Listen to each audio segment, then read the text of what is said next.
you've ever been curious about what it's like to write music for TV, I'm about to show you the real thing. A live brief from a library company starting from scratch. In this, we're going to go all the way through the entire score, top to bottom. I'm probably going to run this in a 2 or 3 part series just so you can get an idea of what it's like to write from beginning to end. And if you're just getting started with composing for film or TV, I have some free resources on my Score School page. I'll have the link down in the description below. There's lots of guides and free resources to get you going as a composer, and I'll be adding a lot to it soon.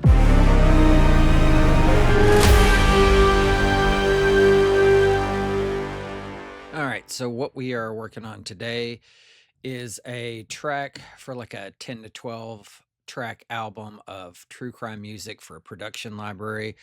Our goal is to get to 2 minutes, 1.5 minutes, 2 minutes. So if we're here, our goal is to get to around here with the track.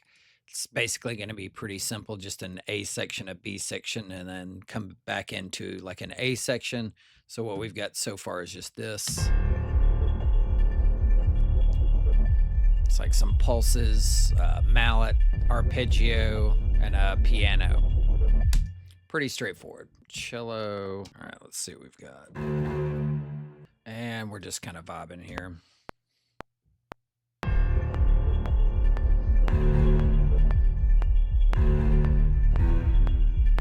Sixteenth notes. So I don't need it that loud. Also, I want to kind of add in my own reverb, so I am going to back way off this reverb. So I'll keep a little bit of the natural reverb from the plugin, but I actually want to add in my own reverb. Typically what I'm going to do is on the string bus, I'm going to come in and kind of send them all to the same amount of reverb, and then if I need a little bit more on an individual track, I'll do that.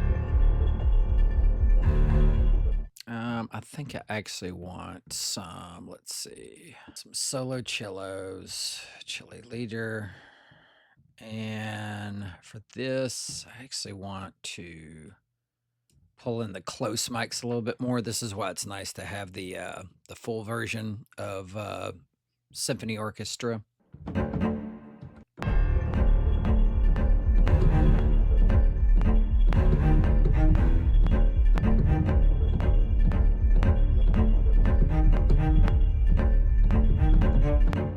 Let's quantize that, and we'll come back and humanize it later.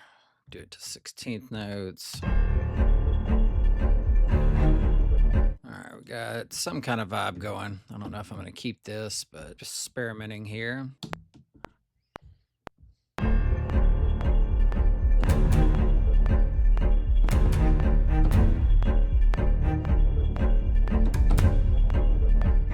Just looking for some like kind of nasty, sporadic, crazy, just string things going on. Yeah, I can add verb to it, but I want all those strings pretty dry. Add some weird kind of textures here.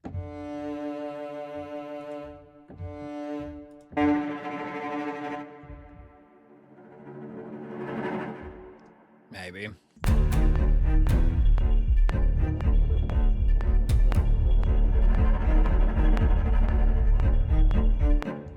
The other thing about, and I've talked about this in other videos with the strings, if you have them, right on the grid, they're going to be kind of out of time. So everything needs to be moved forward just a little bit. So, oh, didn't do that to all of them. Because then they're out of time. All right, so now we need to get a little percussion going on here. Let's see what we got. So Fear the Dark.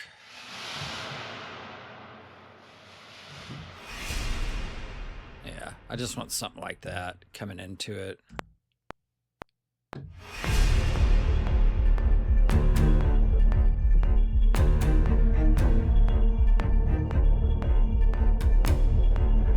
I like to put the track name and the library name when I label the track. And this because sometimes like sessions save or get corrupted or do weird stuff.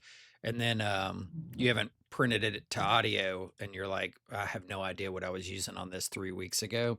So I think it's a good idea to have that. All right, I'm going to duplicate this, and we're not going to use Fear the Dark, but I want some kind of,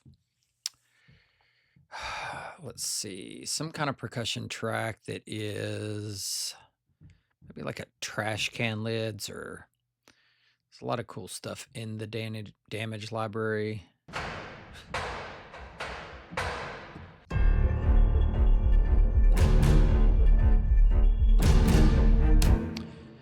Yeah, that kind of works well with the timbre of the strings. So another thing I'm going to do, I'm going to go ahead and print down this Fear of the Dark track. I'm going to call this Fear of the Dark 1.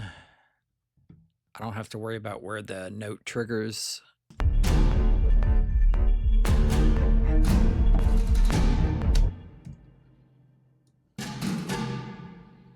Mm, 16th note here.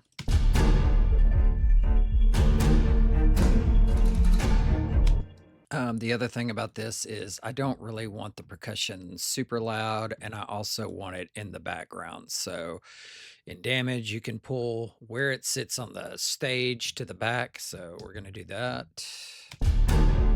More ambient. Some kind of rhythmic pulse. I don't like using loops, but I'm just going to use it to grab some kind of like high pitched, say damaged high loops. I just need something.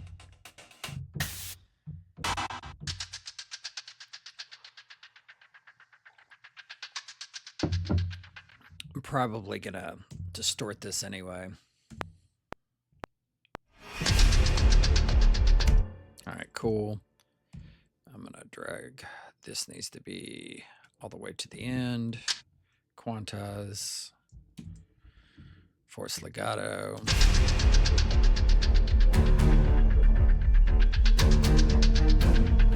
All right, obviously it's too loud. This is what I'll do when I do any kind of loop, if I'm gonna like break it up or use it as a like creative tool to like chop up the audio. For the actual track, I'll just call this like damage high loop create. Let's print this to audio. And it was too loud, so we're gonna bring it way down, add a little verb to it. All right, I think we need some kind of pad or texture to like kind of bring it all together. So for this, I'm gonna bring up Heaviosity Dystropia, which is awesome. Let's see, we're in D.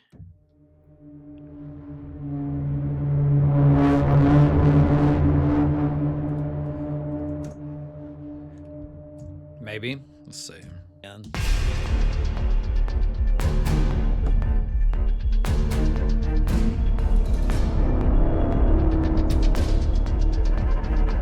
I always put create at the end of a track if I'm gonna print it down.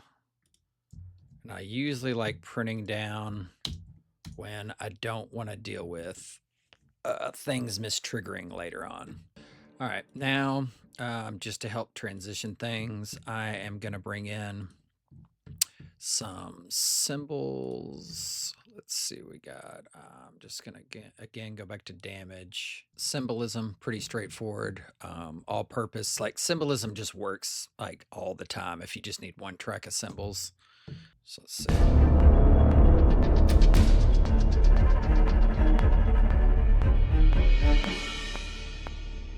All right, I do feel like we need a little bit of we've got our buckets, they kind of hit like a higher register. I feel like we need something that is also a found sound, but has a little bit more like low end. Let's try this plastics. Yeah, it's not bad. It's just to add a little beef under there.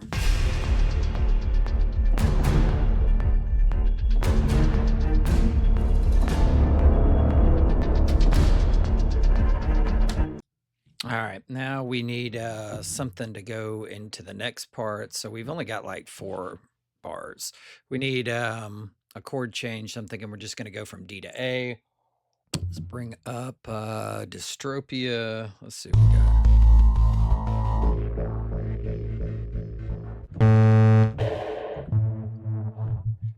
want something chill.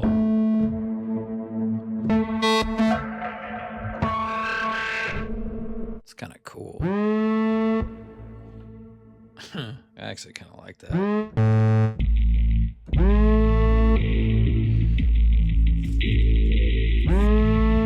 All right, just because I like it don't mean it's right for the track. So let's see. Let's just lay this in and see what we can come up with over it.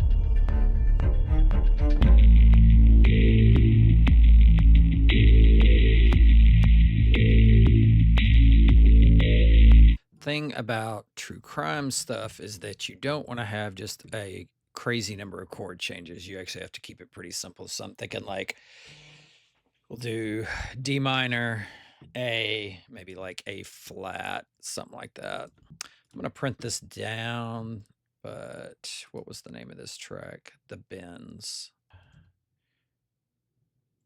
So we've got that, and one of the reasons also that I wanted to print it is I'm not loving the high end on this pulse.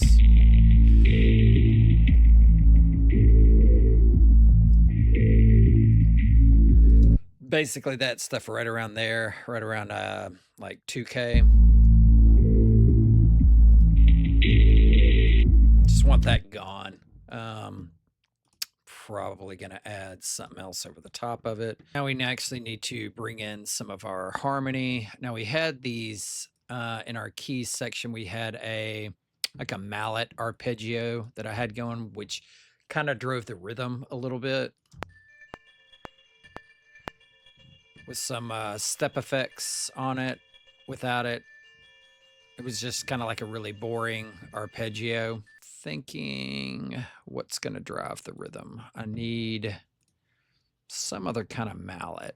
I don't know. That might be cool.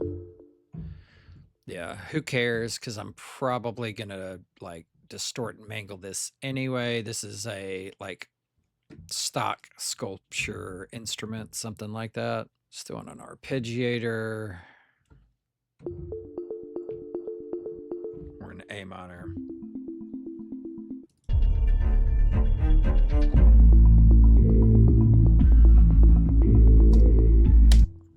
All right, so some of these things do seem abrupt. I know where it's going from like one timbre of mallet to a completely different one, but I am also going to kind of blend that over with our consistent instruments, which would be like your strings, your percussion, things like that. All right, context. Let's see everything we've got and how we're going to kind of build into the next section. I think this is important. It's good to always listen to where you came from over and over to kind of see how the flow of the piece is moving.